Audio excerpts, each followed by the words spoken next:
दोस्तों केवल मैथ ही एक ऐसा सब्जेक्ट है जिसमें आपको चाहे जितनी भी नॉलेज हो, चाहे आपने जितनी भी किताबें रट रखी, लेकिन फिर भी आपका कभी भी एग्जाम में अच्छा मार्क्स आ ही नहीं सकता अगर आपको ठीक तरीके से एग्जाम में कॉपी लिखनी नहीं आती।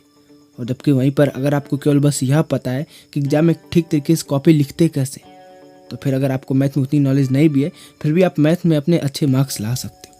तो बस इस वीडियो में मैं आपसे एग्जैक्टली यही डिस्कस करने वाला हूँ कि आपको मैथ के एग्जाम में ठीक तरीके से कॉपी लिखनी कैसे आप उन क्वेश्चन पे भी मार्क्स ले सकते हो जो आपको बिल्कुल नहीं आते, कैसे आपको मैथ के एग्जाम में अपना टाइम मैनेज करना चाहिए जिससे कि आपका कोई भी आता है वो क्वेश्चन छूटे ना, या फिर एग्जाम में ऐसी कौन सी गलती आप करते हो जिस पे आपके मार्क्स कटते। यही सारी बातें मैं आपको इस वीडियो में 4 पॉइंट में बताने वाला हूँ। तो अब आते हैं सबसे पहले पॉइंट पर। देखो कई बार हमारे साथ क्या होता है कि एग्जाम देकर बस हम एग्जाम हॉल से बाहर निकल ही रहे होते हैं, तभी हमें पता चलता है कि यार 3 क्वेश्चन तो हमसे छूट गया, इस क्वेश्चन को तो हम ध्यान ही नहीं दे पाए। और यह भी वह क्वेश्चन होते हैं जो कि हमें आ रहे होते, जिसे हम कर सकते थे, और फिर बाद में हम इस बात को लेकर पछताते हैं, दुखी हो जाते हैं। तो इसलिए आपको इस सिचुएशन से बचने के लिए फर्स्ट पॉइंट में क्या करना है कि अगर आप कोई भी क्वेश्चन एग्जाम में सॉल्व कर लेते तो आपको क्वेश्चन पेपर पे हल्का सा उस क्वेश्चन पे टिक लगा देना है। अब इससे यह होगा कि एग्जाम के लास्ट में आपको हर क्वेश्चन मिलाने की जरूरत नहीं पड़ेगी, क्वेश्चन 1 मैंने किया है कि नहीं किया है, 2 मैंने किया है कि नहीं किया, बल्कि आप डायरेक्टली अपना क्वेश्चन पेपर देख के समझ जाओगे कि किस क्वेश्चन को आपने किया और किस क्वेश्चन को नहीं किया। अब इससे आपको कोई भी क्वेश्चन बाय मिस्टेक छूटेगा नहीं। अब आते हैं सेकेंड पॉइंट पर, टाइम मैनेजमेंट। अब देखो मैथ के पेपर में एक सबसे बड़ी प्रॉब्लम स्टूडेंट की यह भी होती है कि अपना टाइम ठीक तरीके से मैनेज नहीं कर पाते, जिसके कारण उनका आता हुआ क्वेश्चन भी एग्जाम में छूट जाता है। तब यहाँ पर कई लोग आपको ऐसा सजेशन देंगे कि आपको पहले से ही डिसाइड करके रख लेना है कि आपको किस क्वेश्चन पे कितना टाइम देना है। अब पर्सनली मुझे सबसे बकवास स्ट्रेटेजी लगती है, क्योंकि अगर मान लो आपने डिसाइड कर लिया कि आपको क्वेश्चन नंबर 6 पे 5 मिनट देना है, तो अब आप ज़्यादा फोकस क्वेश्चन नंबर 6 पे नहीं करोगे, बल्कि बार बार घड़ी देखोगे, आप ज़्यादा फोकस अपना टाइम पर करोगे, जिसके कारण आप क्वेश्चन 6 में सिली मिस्टेक करोगे, कैलकुलेशन में गड़बड़ी करोगे, या फिर कहीं पर साइन में गड़बड़ी कर दोगे, मीटर को सेंटीमीटर लिख दोगे, जिससे कि आपका उस क्वेश्चन पे मार्क्स कट जाएगा। तो इसलिए मेरे अकॉर्डिंग आपको यहाँ पर क्या करना है कि आपको क्वेश्चन के लिए टाइम नहीं सेट करना है, बल्कि आपको हर एक सेक्शन के लिए अपना टाइम सेट करना है। जैसे कि मैं सेक्शन ए इतने टाइम में करूँगा, सेक्शन बी इतने टाइम में करूँगा, सेक्शन सी इतने टाइम में करूँगा। हाँ, आप किस सेक्शन को कितना टाइम देना यह आप पर डिपेंड करता है।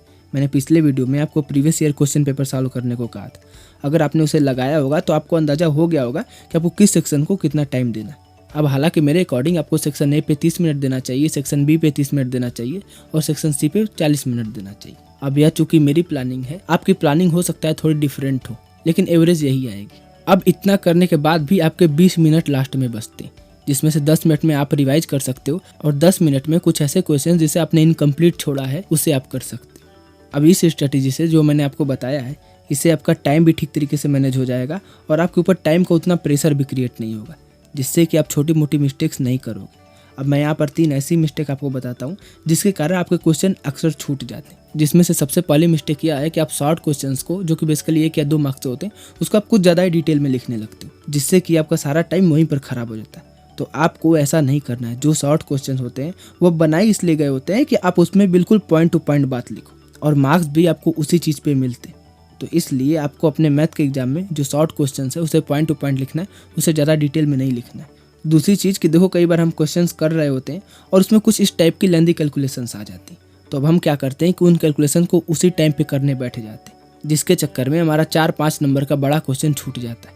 तो इसलिए आपको ऐसा नहीं करना है। अगर आपको लग रहा है कि कैलकुलेशन ज़्यादा बड़ा है तो आप उसके लिए वहीं पर जगह छोड़ दो, क्योंकि वैसे भी मैथ के पेपर में अक्सर स्टेप मार्किंग होती है, उसमें आपको स्टेप पे नंबर दिया जाता है। अगर मान लो आपने पूरा आंसर स्टेप बाय स्टेप किया और केवल कैलकुलेशन नहीं किया, तो फिर भी टीचर आपको 4 में से 3 मार्क्स तो दे ही देगा। हाँ, अगर बाद में आपके पास टाइम बचता है तो आप इस कैलकुलेशन को पूरा कर सकते हो, लेकिन स्टार्टिंग में अगर बड़ा कैलकुलेशन है तो आपको उसे टच नहीं करना है। और तीसरी गलती आप ये करते हो कि आप किसी एक क्वेश्चन से स्टक हो जाते हो, आपको लालच होने लगता है कि ये क्वेश्चन बस 2 मिनट और लगी तो जाएगा, 2 मिनट और लगी तो जाएगा, जिसके चक्कर में आप उस क्वेश्चन को 2 बार 3 बार लगाते हो, और वह क्वेश्चन आपका अच्छा खासा टाइम खा जाता है। इसलिए आपको किसी एक क्वेश्चन से ज़्यादा अटैच नहीं होना है। अगर वह क्वेश्चन नहीं लग रहा है तो उसके लिए वहाँ पे जगह छोड़ दो, बाद में जब समय मिलेगा तो उसे कर लेना। तो अब आते हैं थर्ड पॉइंट पर, राइटिंग टेक्निक्स। देखो अब इस पॉइंट में मैं आपको कुछ ऐसी टेक्निक्स बताने वाला हूँ जो इनडायरेक्टली आपके मार्क्स को बढ़ाने में आपकी हेल्प करेगी। जिसमें सबसे पहली बात यह है कि स्टूडेंट्स अक्सर इस बात को लेकर कन्फ्यूज हो जाते हैं कि वह पेपर स्टार्ट किस सेक्शन से करें। जैसा सीक्वेंस हमें पेपर में दिया गया वैसे, जैसे कि आपने सबसे पहले सेक्शन ए कर लिया, फिर सेक्शन बी, फिर सेक्शन सी, या फिर ज़्यादा मार्क्स वाले सेक्शन को पहले करें। तो देखो यहाँ पर मैं क्या कहता हूँ कि जिस सेक्शन के भी मैक्सिमम क्वेश्चंस आपको आ रहे हो, अपनी स्टार्टिंग आपको उसी सेक्शन से करना है, क्योंकि मान लो अगर आपने मेरे कहने पर सेक्शन सी स्टार्ट कर लिया, अब चूंकि आपको सेक्शन सी के सारे क्वेश्चंस ठीक तरीके से नहीं आ रहे, तो आप उसमें कुछ गलत सलत लिखोगे और टीचर की नज़र में पहले ही आपका इंप्रेशन खराब हो जाएगा और फिर वह आपके बाकी सारे क्वेश्चन पे भी अच्छे मार्क्स नहीं देगा।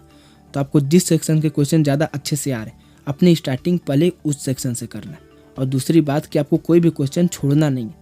अगर आपको वह क्वेश्चन नहीं आ रहा है तो फिर भी आप कम से कम given, to find, to prove, formula, theorems, ये सब तो लिख ही सकते हो। और अगर आप इतना भी लिख देते हो तो टीचर आपको कम से कम 5 में से 1 या 2 मार्क्स तो दे ही देगा।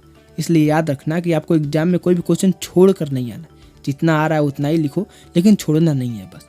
और तीसरी बात कि अगर कोई क्वेश्चन आप सॉल्व कर रहे हो तो उस आंसर का फार्मूला या थ्योरम आपको ब्लैक पेन से जरूर लिखना है। अब इससे इनडायरेक्टली एग्जामिनर की नज़र उसी पे जाएगी और अगर वह चीज़ सही रही तो बाकी क्वेश्चन उतना ध्यान से नहीं पड़ेगा और आपको फुल मार्क्स दे देगा। अब इसी पॉइंट में चौथा काम आपको यह करना है कि आप हर आंसर के बाद करीब 3 से 4 लाइन जरूर छोड़ो।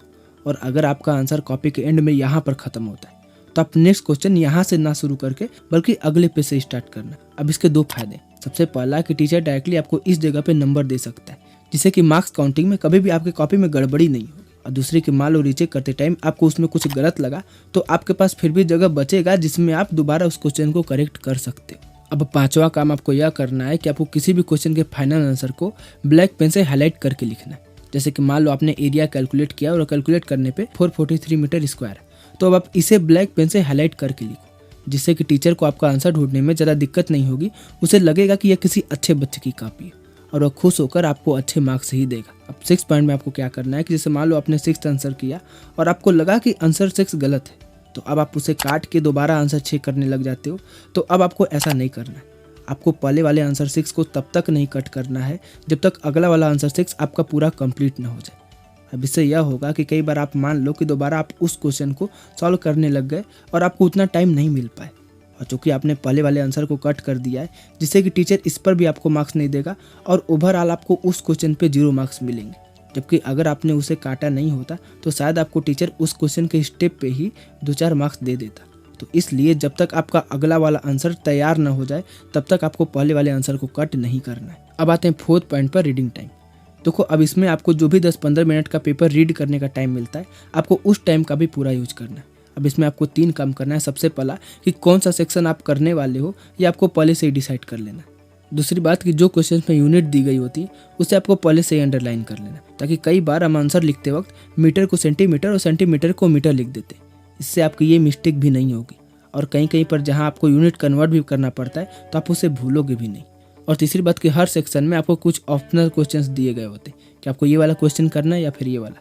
तो इसी टाइम में आपको यह भी डिसाइड कर लेना है कि आप कौन से क्वेश्चंस को करने वाले हो, जिससे कि आपका पेपर करते वक्त फालतू टाइम वेस्ट ना हो। धन्यवाद।